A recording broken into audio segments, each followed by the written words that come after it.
অস্ট্রেলিয়ার কাছে সিরিজ হারলেও বাংলাদেশ পেল দারুণ সুখবর। আইসিসি র্যাঙ্কিংয়ে 1 লাফে 27 ধাপ এগিয়েছেন এক টাইগার।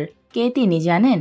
অস্ট্রেলিয়ার বিপক্ষে টি-20 সিরিজে দুর্দান্ত বোলিংয়ের পুরস্কার পেলেন বাঁহাতি স্পিনার নাসুম আহমেদ।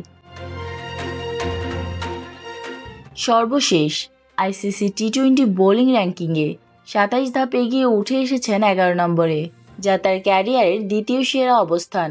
শুধু নাসুমই নন, ব্যাট হাতেও এগিয়েছেন বাংলাদেশের ক্রিকেটাররা। অধিনায়ক তাওহিদ হৃদয় 3 ম্যাচে 105 রান করে 9 ধাপ এগিয়ে উঠে এসেছেন 30 নম্বরে, এবং সাইফ হাসান 13 ধাপ এগিয়ে যৌথভাবে জায়গা করে নিয়েছেন 35তম স্থানে।